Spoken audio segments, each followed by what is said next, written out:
Looks like we've got some folks joining, but I think it's about 5:32, so I want to be respectful of everyone's time. So we're going to get started. Given the small amount of folks on here, we're going to let everyone trickle in for another minute. Looks like we have a couple more people coming in. But what I do want to do is take 1 second to kind of just go over the meeting structure for this evening, and what we kind of hope to accomplish. So good evening, everyone. My name is Noah Painter. I am a project consultant with KMP Strategies, managing the outreach for the Sacramento River Parkway Project. Some of you who have participated in our previous meetings, we might have met in the past. This evening, we do understand that some folks, may have strong opinions about this project, both in support and opposition. We just ask that everyone is respectful to staff, to other, presenters and fellow attendees. Tonight, we're going to do this through a Zoom webinar format. That format's really designed to ensure that all participants have an opportunity to hear information clearly about the project update, kind of where we are, with the Sacramento River Parkway project. We'd ask that you submit your questions, via the Q&A feature throughout the presentation. And you can do that at any time. So if a slide comes up and you have a question about it, please don't wait till the end of the presentation. You can drop that question into the Q&A. We'll make sure that we can capture it at that point. And really, that's the whole function and feature for that Q&A tool, is to make sure that if you have a pressing question there, it gets captured quickly and doesn't get missed. If we're unable to, and I think we'll be able to answer everybody's questions this evening, but if we run out of time, or it's a question that maybe we don't have a clear answer to at this point, myself or a member of our project team will follow up with you either via email or phone after this meeting. And with that, I wanted to do a quick introduction to who the presenters are this evening. This evening we have Megan Johnson, who's the city project manager for the city of Sacramento. She's with the Department of Public Works and is managing the Sacramento River Parkway project on behalf of the city. We have James Pingburn, who's the engineering manager with Wood Rogers. Wood Rogers is the project engineer and consultant for the project. Additionally, we have Tim Chamberlain. Tim's the consultant project manager with Wood Rogers, is overseeing the project delivery for the project. And again, I'm Noah Painter, working on behalf of this project with Wood Rogers and working as the outreach coordinator for it. With that, I'd like to pass this to Megan Johnson so she can start the introduction to what we're going to cover this evening. All right, awesome. Thanks, Noah. So first, I do want to just thank you all again for making time in your evening to come join us to talk about this project. The purpose of this focus meeting is to give updates on the project, but in particular on the selection process for the neighborhood access ramp locations, as well as to give an overview of the draft safety plan. So tonight we're going to walk you through how that draft plan is structured and what information it includes. And then you're welcome to give any initial thoughts that you have tonight, but we'll also provide copies that you can review in depth and then follow up with any feedback that you have. The intention will be to finalize the safety plan during the final design phase with consideration of feedback that we get. Like I mentioned, the purpose of these focus meetings is to focus on the specific topics of particular relevance to your neighborhoods. But we're also going to be having a larger public meeting in June that will cover more topics. And so we encourage you to join us again at the larger meeting. And then, of course, you're also welcome to email us at our project email address with any feedback or questions. All right, next slide. Great. So I know that many of you are already familiar with the project, but I'm going to give just a high-level overview for anyone who may be new to what we're doing and why. So first, just a note about trails. California is blessed with natural resources, and our rivers, beaches, and lakes have been enjoyed by residents and visitors alike since the first people arrived here. Trails along our natural resources improve mental health and physical health. They connect communities, and they provide recreational and mobility benefits. Next slide. As California's population has increased and urbanization and private development began to cut off these resources, there were a series of legislative acts that were taken in the 1970s to ensure continued public access to our waterways. This included a voter initiative in 1972, which led to the creation of the California Coastal Commission and the Coastal Act, which preserved public access to the coast. And then a State Assembly Bill 1504 required that new subdivision developments adjacent to public waterways were to include a dedication for public access adjacent to the river or stream. This was then incorporated into the Subdivision Map Act and added to state code. And since then, the notion of public access rights along the coast and waterways has become ingrained into Californian consciousness, despite the continued existence of locations with private ownership and a lack of public access. Next slide. So some high-level overview on the background of the origins of the Pocket Greenhaven neighborhood and this plan. So as many of you are probably aware, the Pocket Greenhaven area was first settled by Portuguese immigrants in the 1850s as a rural farming community. The population in the Pocket community started to increase when it was annexed into the city in 1959. And then the early residential developments which followed in the 1960s were largely on the north side of Pocket Greenhaven. In the mid-70s, with the construction of Interstate 5 and the connection of Pocket Road to Riverside Boulevard, there was more growth and an increase in development in the Pocket to the south. Like I mentioned, the Subdivision Map Act went into effect in the early 70s, which required developers to dedicate public access next to the river as part of the approvals process for those new subdivisions. So that was an overview of the development of the Pocket, and this is an overview of the development of the project. So in the 1970s, as the new subdivision developments were including dedications adjacent to the river for public access, the Sacramento Parkway Master Plan established an official vision for a recreational trail that would connect Freeport in the south all the way up with the confluence with the American River near downtown.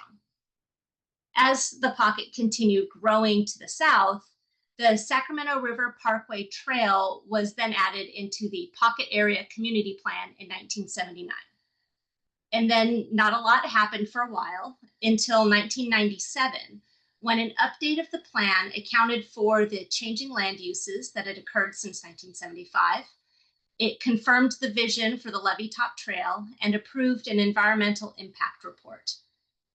In 2012, Council then adopted an implementation plan for the American and Sacramento River Parkway plans, which identified actions that would lead to ultimately a 25-mile interconnected river trail system.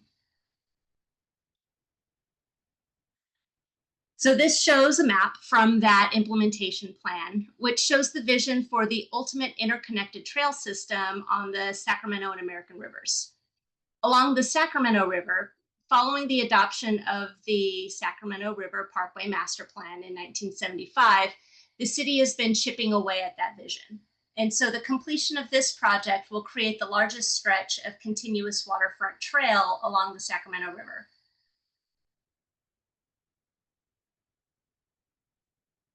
All right, so in 2015, the city started taking concrete steps towards implementing that vision. Our first steps were small, attempting to tackle it in short segments using local funds. So first, the city started working on a locally funded project between Garcia Bend Park and Pocket Canal. Then in 2017, Council gave direction to develop a separate locally funded project between Pocket Canal and Arabella Way. And these efforts made progress. However, as federal and state grant programs began to prioritize significant funding for bike and pedestrian trails, we identified an opportunity to leverage our local funds to bring in more federal and state funds, which then lets our local funds stretch a lot farther. In 2021, we were awarded federal funds for environmental clearance, preliminary engineering, and final design for the full stretch in the Pocket, and so we kicked off this effort. We lost some momentum with that change in strategy, but it allows us to have a cohesive planning, engagement, and design effort rather than piecemealing the segments. So now I'll turn it over to Tim, who's going to walk us through what's happening on the project. And Tim is muted. Thanks, Megan. It's 2025 and I'm still forgetting to unmute myself. My name's Tim Chamberlain. I'm a project manager at Wood Rogers, and we're supporting the city providing engineering and environmental services for this project. Over the last 2 years, we've developed a preliminary project design, evaluated potential access points for the trail, coordinated with regulatory agencies, mostly associated with the levee, and prepared environmental documents for the project. We're nearing completion of the preliminary design phase and the environmental phase of the project, and we plan to ask City Council to approve advancing the project to complete a final design and coordinate with private property owners to obtain legal rights to construct and operate the trail.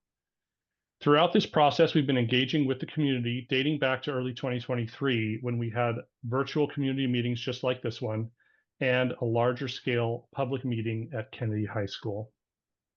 Next slide. The total project limits are from Zacharias Park to Garcia Bend, covering the majority of the Pocket community. This exhibit shows the project in 2 segments, segment 1 to the north and segment 2 to the south. Both ends of the trail would connect in with existing sections of the Sacramento River Parkway that have already been constructed.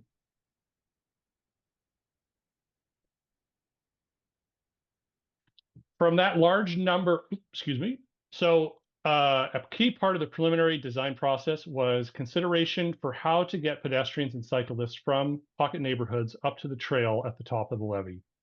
A large number of possible access points locations were identified initially, and from that large number, the potential access points were reduced to 9 possible locations after our public outreach efforts in 2023. These locations are shown on this slide and were further vetted using a range of evaluation criteria. This included consideration of impacts to private property, right-of-way requirements, earthwork feasibility, impacts to the environment, safety, specifically the ability for residents and law enforcement to view these locations, and finally, how well these access points would serve the community and how many people would have easy access to the main trail. Also part of this process was considering how neighborhoods to the east of Riverside and Pocket Road would be able to safely cross the major arterial roadway on their way to the levee trail. The red triangles show locations where additional pedestrian activated crossings were considered along Riverside and Pocket Road, matching up with the 9 different access point locations where we would determine there really wasn't adequate safe crossing locations. Next slide. Part of our engagement with the public included a survey requesting feedback about the trail project and potential access points. Over 1,000 responses were received, and over 90% of respondents are in favor of the project, providing a complete levee trail connection from South Sacramento to downtown and connecting to the American River Bikeway. Respondents also identified the top preferred access points at Zacharias Park, Sleepy River Way, and North Point Way. Next slide. Considering the range of evaluation criteria and responses from the public, the project team identified 5 access points that will be included in the project.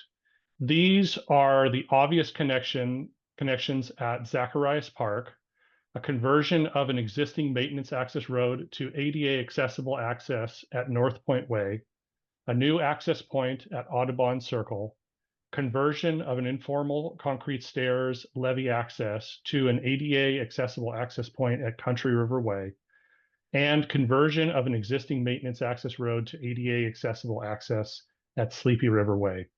Sleepy River Way, I'll mention, is a little bit outside of the main trail project. It's a connection point that would connect to the existing constructed trail at the south part of the Pocket, as opposed to the other locations which are connected directly to the new proposed trail.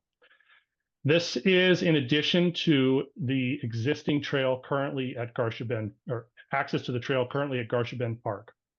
The project also includes construction of pedestrian activated traffic signals at Ashore Way, River Tree Way, and Sea Lion Court, which would provide enhanced access to the levee trail across Riverside Boulevard and Pocket Road. And with that, I will hand it back to Megan to give some more information on the draft Parkway safety plan. Great, thanks, Tim. So when the city kicked off this effort, it was with recognition and understanding that the introduction of a public trail through what is currently private space was generating concern from residents. And so the project team was tasked with developing a safety plan to promote and maintain public safety. So to do this, we assembled a safety plan group to identify a plan of viable strategies to promote safety along the parkway. So this group included representatives from SAC PD, from the fire department, from the park rangers, parks department, public works, and the city's impact management team, which oversees homeless services. So this draft plan is now ready to be shared, and it's available at the project webpage. So today we're going to walk you through what's included in the draft safety plan to give you an overview. And then, like I mentioned early on, you're welcome to provide initial thoughts tonight, or to review in depth and email any feedback you have to the project team. And then the intention will be to finalize this as part of the final design and right-of-way proceeds. Next slide.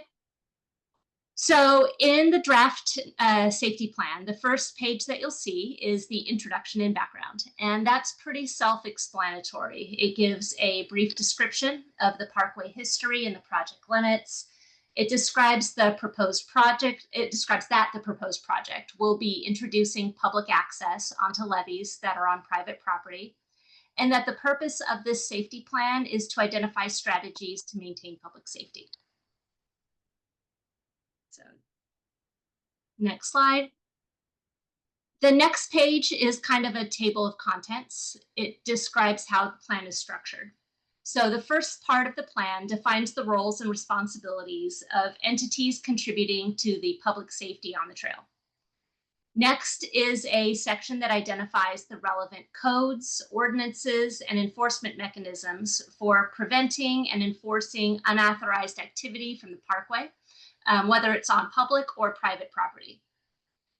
Third, the plan highlights safety strategies for the parkway that will be implemented with the project design. And then finally, there's a section on optional strategies that homeowners may choose to implement. And then the fact that the levee top trail runs through areas in which the surrounding parcel is public property and others where it's on public recreation easements on private property is important because the mechanisms for enforcement depend on whether it's public or private property. Next slide. Okay, so here's that first section outlining the entities who will play a part in maintaining trail safety. So that includes the park rangers, Sacramento Police Department, our incident management team or impact management team, which is an interdepartmental group who responds to homeless encampments. It also includes our Department of Youth, Parks, and Community Enrichment, Public Works, and members of the community.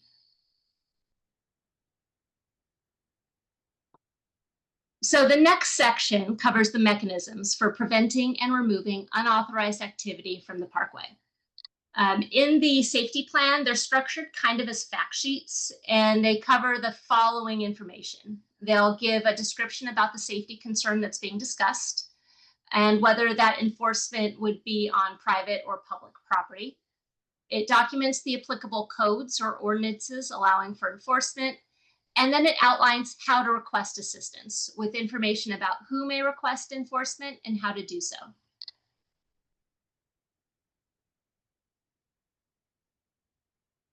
So this section of the safety plan is focused on mechanisms to enforce public safety on public property.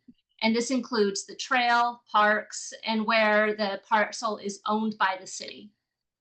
The multi-use trail will be designated as Parkway, which will put it in the parks category, and it allows for the enforcement of any ordinances that apply for parks. So that includes setting hours of use for dawn to dusk, and enforcement of other ordinances such as restrictions on alcohol, restrictions on smoking, possession of weapons, littering and dumping, starting and maintaining fires not allowed, no motorized vehicles, and no camping.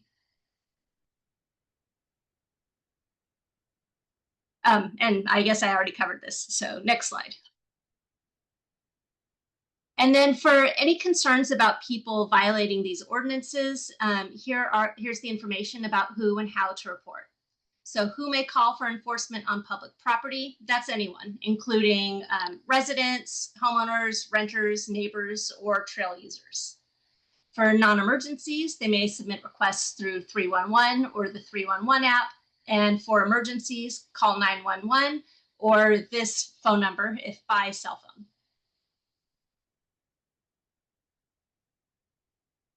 This next section of the plan covers mechanisms for enforcement of public safety on private property, keeping in mind that illegal activity can always be called into 911 and that park ordinances will still apply and be enforceable on the trail itself. These are mechanisms to address specific concerns on the private property. So first off, camping. In 2020, City Council adopted the Critical Infrastructure Ordinance, which identifies that levees, including the levee prism and a 25-foot offset, are established as critical infrastructure, on which it is unlawful and a public safety concern for any person to camp, occupy camp facilities, use camp paraphernalia, or store personal property. So who may call for enforcement on this? Anyone, and that includes residents or trail users. Enforcement can be requested by calling 311 or using the 311 app. The removals of encampments may be enforced by the city following a 24 hours notice, but it can also be enforced immediately without prior notice if the violation poses an imminent threat to public health or safety. Next slide. So pretty much all other nuisance concerns on private property are enforceable through trespass procedures. So this does require that the homeowners or residents of the private property file the request for enforcement. And then the safety plan outlines those steps for enforcement of trespass procedures in the document. So at this point, I'm going to hand it over to Noah, who will walk you through the safety strategies that the project will be implementing. Great. Thanks, Megan. So as part of the draft safety plan, and really the goal here was to develop a document internally with the city's partners, including SAC PD, the park rangers, SAC Fire, as well as the incident management teams that handle the homeless and unhoused issues that we have challenges with. These safety strategies are a component of the overall safety plan, and what's critical is ensuring that the design of the project takes into account the accuracy and implementation to make sure that there are proper surveillance strategies built into the project. So through natural surveillance, community members will feel safer in spaces where they can easily see and be seen by everyone else. The design of these projects are demonstrated in such that CPTED, which is called Crime Prevention Through Environmental Design, and it's a strategy that's implemented not only in public works design, such as for trails, but it's also designed as part of buildings, office buildings, essentially anything that is going to have a public space component to it. And the purpose for that is to create a space so that you don't create opportunities by designing something that would allow for an unfortunate situation to happen. A perfect example of good design versus a potential issue with design is at the bottom of this slide on the left-hand side. You have two exhibits. One is a access point that is going up the levee to the levee prism and connecting next to a bunch of residential homes with accurate lighting, creates good visibility from the residents as well as from those on the trail, as opposed to the sump station that's there right off of Pocket Road, which created a really long corridor and was very circuitous with a potential blind corner coming up to the trail point, coming up to the trail prism. Those give you really good understandings of what SEPTED design looks like and how that's considered part of the safety plan and the overall design of the project through natural surveillance. In addition to that, we have essentially active support or activity support. And, public spaces become safer as more people are actively engaged in utilizing that space. You have an empty alleyway or an empty street or an empty trail. There are less eyes and less people there. If you have an active space where there are a lot of people, say in a park or along a trail space, it creates a more safe environment when it's well used, creates a positive community presence through that natural surveillance because there are more users, and it creates behavior that is encouraging and respectful for everybody utilizing that. Again, just highlighting the fact that there are two kind of designs when thinking, as part of SEPTED. There's the active surveillance, which creates, more eyes on the trail as you're actively using it. And then the natural surveillance, which is, again, just showing ultimately how design goes into making sure those two components kind of mirror and mirror together to ensure that there's safety. Separately, as part of the overall safety strategies that are going to be included in the draft plan, is monitoring. Monitoring includes the pods. Many of us that live in the Pocket Greenhaven area know we were one of the first neighborhoods that had pods, and those stand for Police Observation Device Cameras. Those were initiated back in 2014, and they're essentially a way that the Sacramento Police Department can use for investigation and surveillance, in the sense that if there is an active situation that they need to go back and view, it has a 24/7 recording structure that allows for any identification of something that has gone through that pod and been recorded. So the concept is to include these pods at access points or in and around those access points, as well as throughout the neighborhoods along the trail alignment. Additionally, what we heard feedback when we had community discussions about the initial concept of a safety plan and the discussion around access points is the impact of potential parking would have within neighborhoods. Obviously, the goal is to ensure that those folks that are coming to utilize the parkway would utilize some of the more natural access points for large regional access points, such as Garcia Bend Park or Garcia Bend, as well as the Zacharias Park access point. Some ways that can allow for neighbors to ensure that there is proper parking management is working with us on allowing for red curbs at the access points, as well as proper signage directing visitors to either Garcia Bend or Zacharias Park for ample parking, as well as time restrictions and/or on-street parking permits for those neighborhoods that want to explore those options. Additionally, signage is one of the things that we have found to be really important, and it's just ultimately teaching people trail etiquette and promoting courteous behavior. Some folks, this may be, the 100th time that they've been on a trail, and they understand, where people should be if they have to stop, or if they're walking their dog, or if you're a cyclist, and how to properly pass people and give them notification. But some folks it may be the first or an early time that they're utilizing this trail. So having proper signage for trail etiquette is important. It helps teach people and promote courteous behavior. And then additionally, one of the feedback items that we've heard from many folks was the idea of exploring potential civilian patrols, such as the American River Bike Patrol. The American River Bike Patrol is modeled after the National Ski Patrol system. This includes a group of volunteer cyclists who are there really to serve as ambassadors for the trail. They're providing assistance to trail users, promoting safety. Many, if not all of them, are certified in CPR and first aid. They can help with bike repair if you have a flat tire. They also can teach folks, how to handle trail etiquette as well. And ultimately, they serve as eyes on the trail. They're there to report in the unfortunate event if there's an illicit situation or an unsafe situation. They can reach out to the park rangers if that's not something that folks feel comfortable doing. And, if need be, also serve as an ambassador and a coordinator for SAC-PD.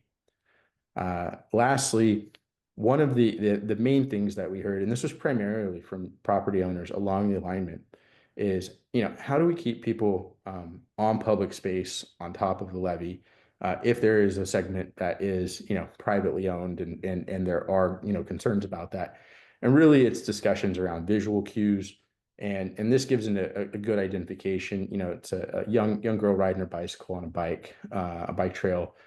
Where there are bollards, within the prism of that trail to ensure that folks don't go off that trail and down the levee where they shouldn't be. So this is something that the project team has been discussing with the state. Obviously, we have to coordinate with our state partners on anything where we have any modifications to the levee, because it is something that's critical, because the levee does serve as a flood control management system.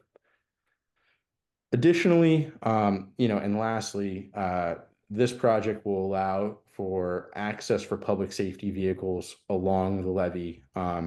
These access points not only will serve as access points for residents within our community to be able to access the levee either via their bike or for pedestrian purposes, but in addition to that, if there's an unfortunate situation, somebody needs help along the levee, and there needs to be access that way, everything will be designed to allow for access to public safety vehicles.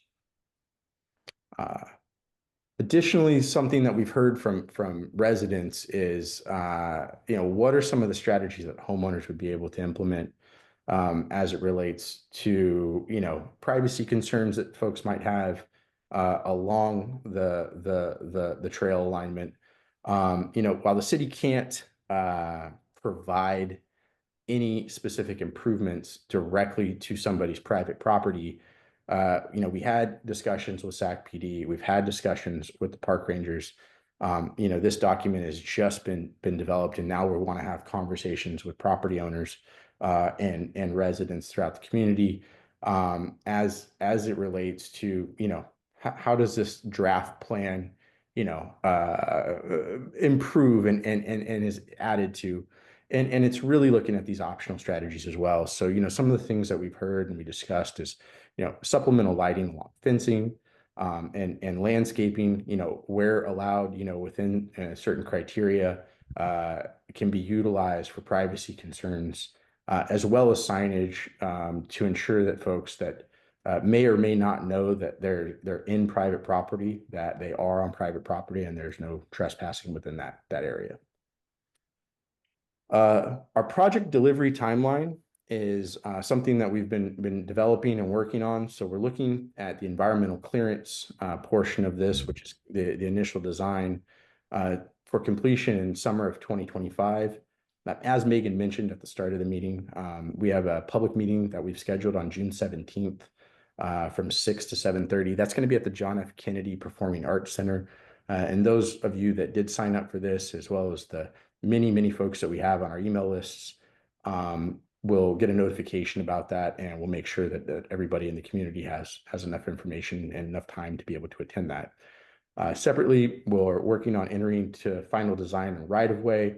That will happen after the environmental clearance and design process is complete, and that will take between 12 and 24 months. So, while we continue to move these phases and progress, we're going to continue doing our community outreach. And the main goal is working with our partners, not only city partners, but community partners now, to finalize that safety plan and gain feedback. And then lastly, we have to pursue federal and state funding opportunities to ensure that this project's funded to be built. With that, I want to thank everybody for managing this and staying with us while we went through this presentation, and we're going to open it up for questions. I am going to stop sharing this slide, and I am going to open this back up. And it looks like we have about 12 people, Megan. So what I was going to do is just, instead of going through the chat, we could just have a discussion. So if anybody has questions, please raise your hand. and I'll unmute you and we can allow you to ask a question. And we'll talk.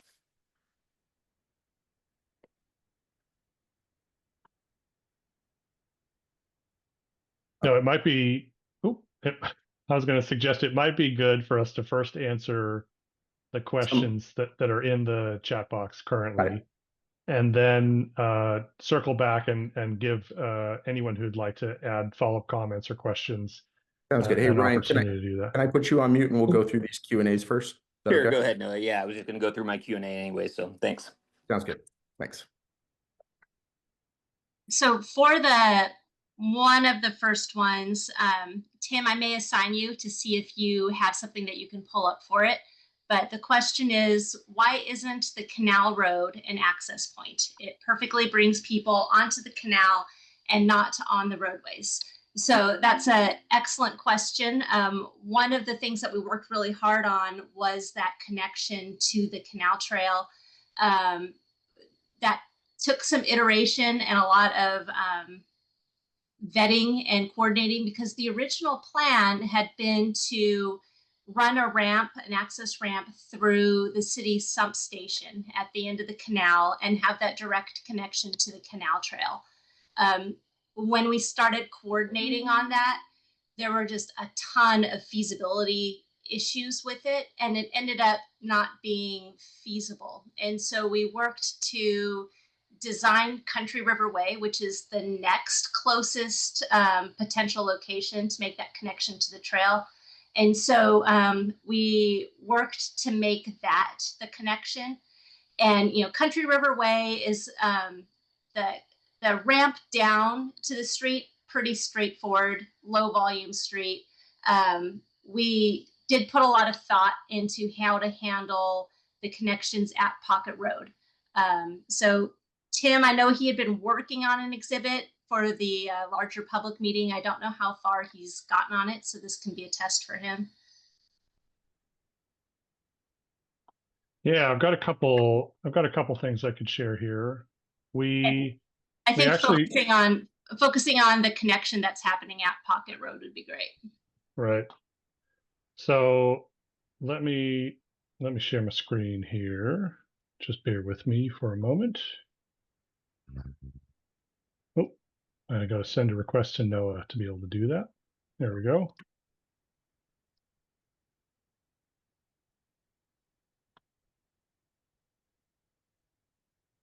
All right, is that coming through for everyone? Yes. Okay.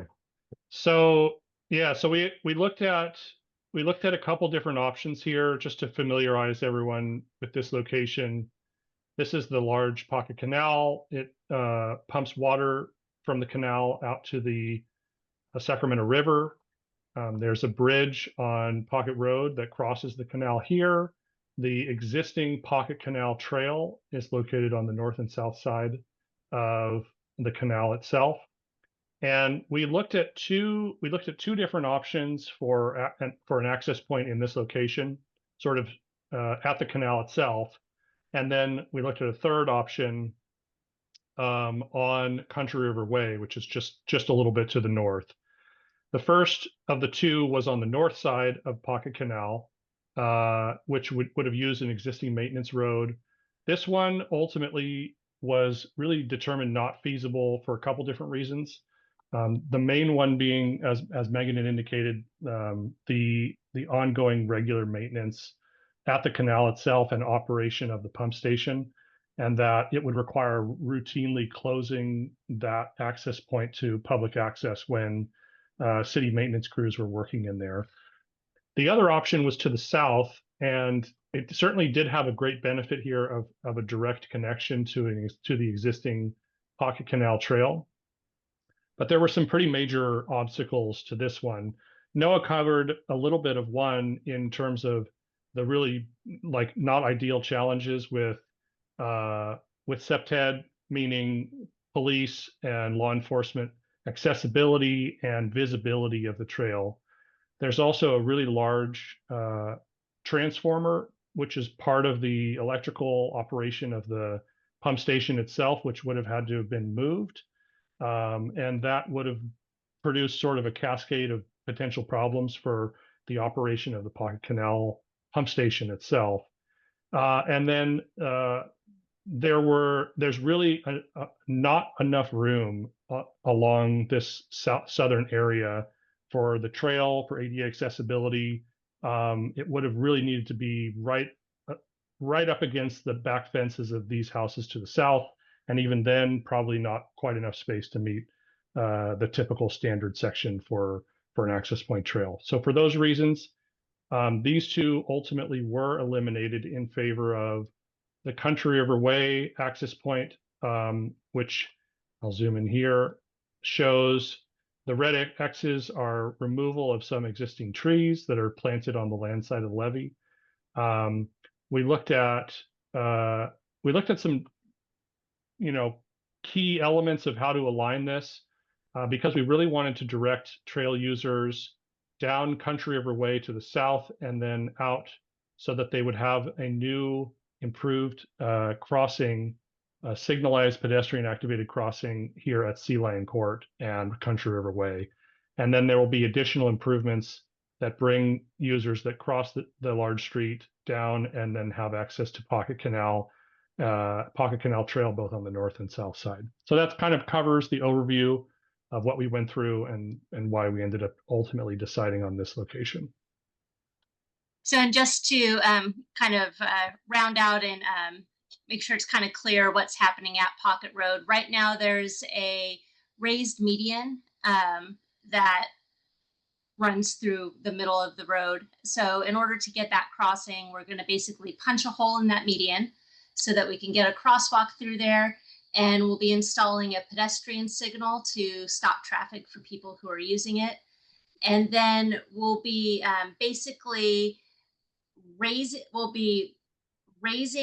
a two-way bikeway up to sidewalk level.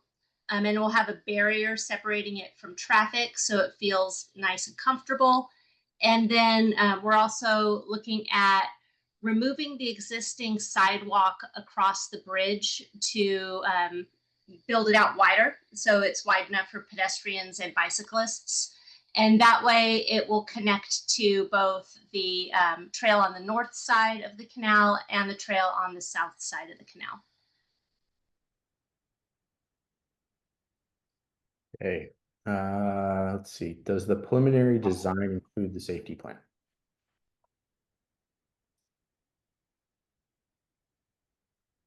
So I think if I had to guess, I think Ryan's question is, is the safety plan available to the public? Will the public have an opportunity to comment on it and review it?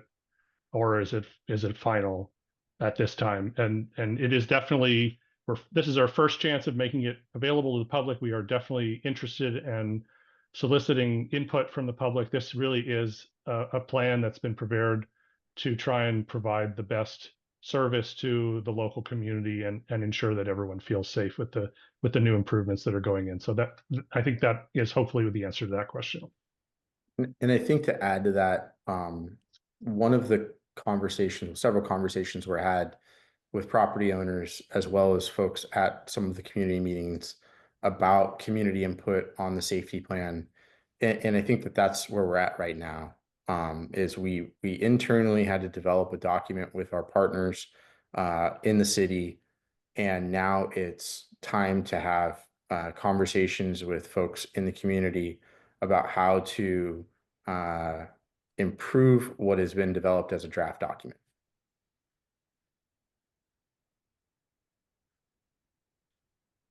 That I think answers also the other question, Ryan, you had, which were, you were told safety plan would include stakeholders along the levee. So that is a process that we are now engaging in since we have a draft document. I don't know why I'm not being able to see the. Can you see the Q&A, Megan? It's I could see some of them, but I haven't seen anything since Noah. You said, Ryan, please keep asking questions.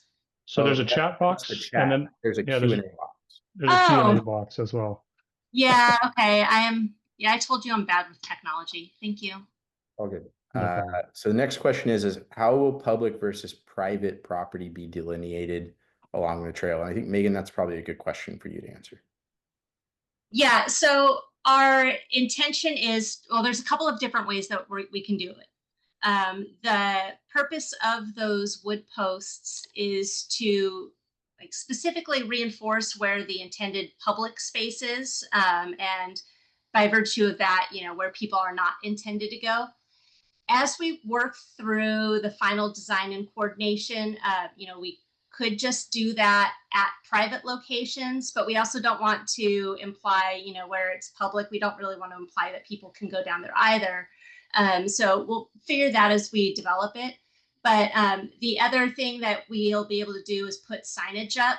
And then also one of the optional techniques that homeowners can do is put signs up on the fences saying that it's private property. And that's something that SAC PD and the park rangers say is helpful for enforcement too.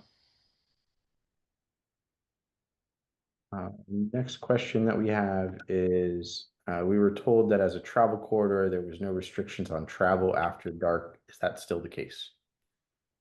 So yeah, with parks, parks are closed at dusk. So, you're not allowed to go hang and have a barbecue there. But people who are using it for commute purposes are allowed to travel through so long as they have the appropriate lighting.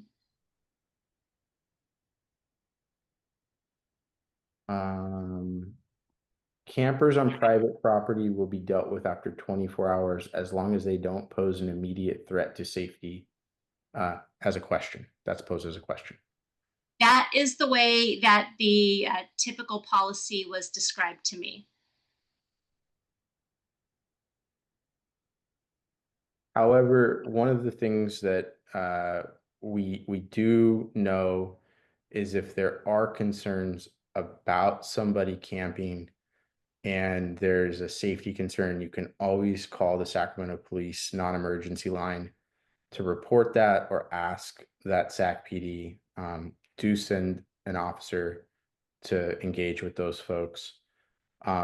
Because the levee is a safety issue, camping is not something that any of the public agencies are comfortable with along there because of the risks associated with it.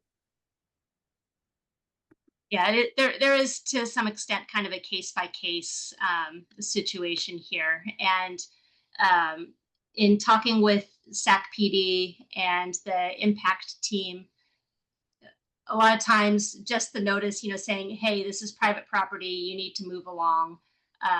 Often that is, people will often heed that without waiting the 24 hours. Question is, there's new planting benches along the water, and they'll inhibit septed visibility and and allow for camps that are not visible from the trail. Is this going to be taken into account in the safety plan? Well, I think that that's probably something that would benefit from a site visit and kind of a closer look as to how that can be accounted for and have camping be discouraged. So that's the type of feedback we're looking for here, is additional scenarios that should be considered. Got it. Can you share how many levee parcels are currently private at this time? I don't have the exact number at hand. My recollection is that it is within a few numbers of 100. It's, I believe, just a few over 100 total private properties that are within the total project limits from Garcia Bend Park to Zacharias Park. It's approximately 70. Is it less than that? Okay. Beg your Yeah, I'll pardon. say approximately 70. Okay. Thanks for that, James. Mm-hmm. Will the city provide private property signs to homeowners? That's something that I think can be discussed as the plans get developed, and we find out, because there are restrictions on what we can do on private property, but it's something that can be discussed to see if there's wiggle room for us to do so. And then lastly, Tabitha let us know that She tried joining using the meeting code and was asking for a meeting passcode, but was unable to join. So she used the QR code. Tabitha, thanks for letting us know. We're going to look into that and make sure that the functionality of the invite is working properly. I'm glad you could join.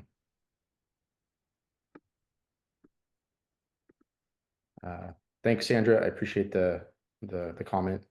I think also worth mentioning, in case people have neighbors or friends that live in different portions of the project, we actually have 3 of this exact meeting planned. Today is the first, tomorrow is the second, and Thursday is the third. And the intention is to break it into 3 portions: the northern section, the middle section, and the southern section. So if you know somebody who really was interested in coming to this meeting and didn't get an invite because they live, a mile south or whatever, that they're very likely have received an invite to one of the other meetings. I mean, I suppose if they've told you they haven't received an invite, that's a problem. But the intention was that everyone within this neighborhood should have gotten an invite to one of the 3 meetings. And then sort of to encapsulate the entirety of the project updates and give an in-person opportunity, we do also have the June 17th meeting planned, which will be for the entire project area. With that, since we only have, about 12 attendees, what I do want to do is, if anyone has a question, please just raise your hand and I'm going to unmute you. We can kind of do a free form Q&A.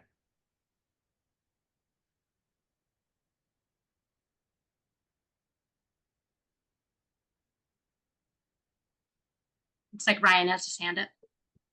Yeah, Hey, hi, Ryan. thanks. You Yeah, there? thanks for putting this together. Really appreciate all the information. And thank you for answering all my questions. I was trying to type those furiously as you guys were going through the presentation. I guess one other question I had was on timing. You have a lot of work to do with the right of way. Will you guys be moving forward with permitting through, say, Central Valley Flood Protection Board and U.S. Army Corps of Engineers prior to receiving right of way on all of those properties? And if so, how will that work? Megan, I can take that Okay. one if you like. That Sure. seemed like a you question. So definitely, we want to engage with Central Valley Flood Protection Board early in the next phase. So the next phase would include development of final design, coordination with private property owners for legal access for construction and ongoing maintenance of the trail, and then the permitting, which you mentioned, all of which needs to be completed prior to construction.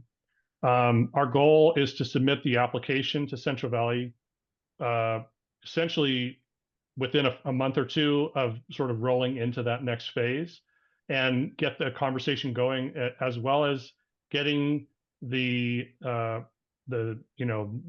current level of our engineering design in front of Army Corps of Engineers so that they can review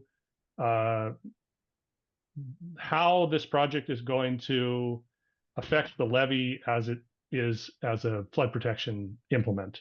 That's going to be a lengthy process. So ultimately, the core of doing that early is to get their eyes on the project and work through their concerns, or if they have any issues with, especially the access points. The trail itself really isn't going to affect the levee much at all. It's only going to be 6 inches of excavation and then paving, pretty minor stuff.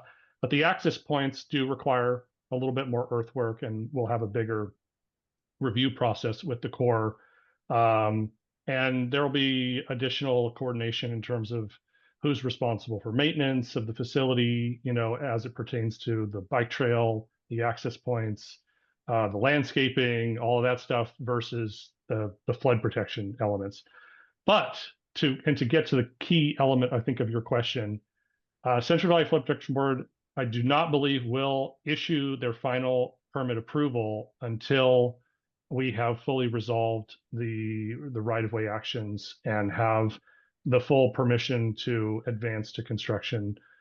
So there will be sort of a checkpoint much later in this next phase of the project, which we need to have the right-of-way activities completed before we can get the final approvals on the Central Valley Flood Protection Board permit and then take the project through the bid process and into construction.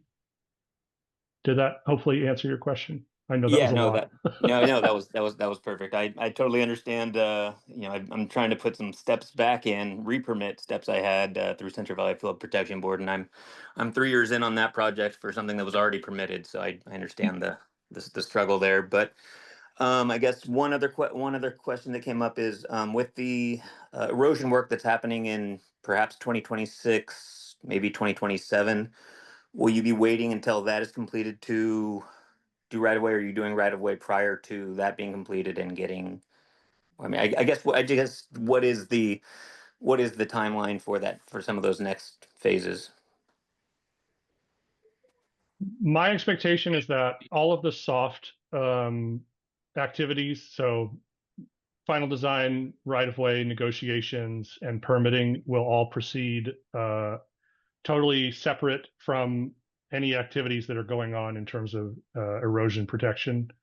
If we do get to a point where all of that's now completed and we're ready to consider an advancement to a construction schedule, we'll be talking with the agencies that are in charge of whatever construction is going on and make sure that this project is done in a way that reduces conflicts, reduces throwaway cost if there is any, and doesn't, end up in a situation where we build a beautiful new trail and then it gets trashed by someone else's construction activities. So that's kind of, I think, the answer in terms of timing and on those items. Okay, and then you don't believe that the kind of the change with the erosion project and planting benches and this and that won't change any of your environmental review? Because I mean, we're changing about I think it's something like 3 miles of the levee. It's going to be materially altered. Yeah, for sure. I think there is some possibility that it could result in changes to the ground surface, which we would want to account for in the engineering plans. But by and large, our project does not involve impacts to anything beyond the hinge point of the water side of the levee. So to explain in a little more layman's terms, the part of the top of the levee, as soon as it starts to sort of bend down on slope towards the water side, that's the hinge. And we're pretty much holding that water side hinge as the full extent of where our impacts are going to occur. And so I don't think there would be any overlap in terms of what their environmental issues are versus the ones that we're accounting for in this project. Okay. Well, I've taken up enough of your time. Thank you so much, and I look forward to working with you guys in the future. Thanks. Really appreciate your questions, Ryan. Yeah, we're here to try and give you as much information as possible. We had Gerwal. Is it? I'm going to say this wrong. Gerwal, I'm going to unmute you, allow you to talk, and you can correct me because I don't think I said your name correctly. You're pretty close. It's Graywall. But sorry. thanks. Yeah. Ryan covered a bunch of my questions already, and I had the same issue as Tabitha trying to log in. So I missed a little bit of the beginning. So maybe this was covered initially, but what is the distance of what this levee project is gonna be completely? And uh I know that you're right now just talking about first steps, but do you have essentially like an in mind timeline of when you would be able to do some of the construction, and will it be affecting mostly just the access points, so it won't be to work on the levee? Just wanted to clarify that. So that was probably a couple of questions together, but yeah. No problem at all. You want me to jump in, Megan? Go for it, Tim. Okay. So the levee, I'm sorry, the project is from Zacharias Park at the northern extent down to Garsha Bend Park at the southern extent, and basically just travels along the top of the levee.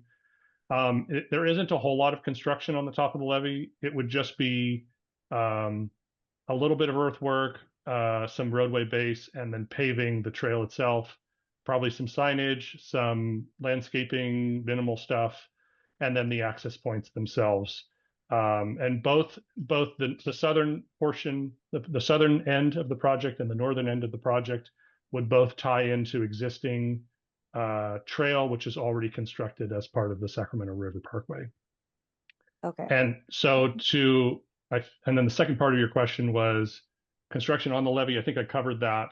And then Yes, and the access points yeah, would and be then a there was little bit. also just a general timeline question of like, okay, so I understand that like midsummer is when you're doing the impact surveys and trying to get the safety information, but when would we essentially expect like the construction part to start, I guess? Sure. Yeah. So we've actually been working on this for over 2 years, and we're at the very end of completing all the environmental documents. We've just completed the safety plan, and we have a pretty well fleshed out preliminary design of the full project.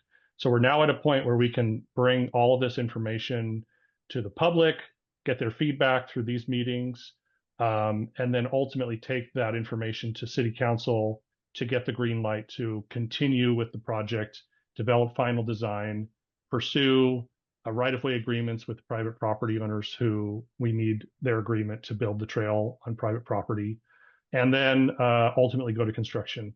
At this point, I think the soonest we could be in construction would be summer, maybe late spring, early summer of 2027. Okay. But it's also worth mentioning that this process is lengthy. It's a large project. There's a lot of agencies and stakeholders that are involved, and so it's totally reasonable to think that it may not occur that quickly. Okay. All right. Yeah, that answers my questions. Thank you very much. Thank you. Does anybody else have any questions?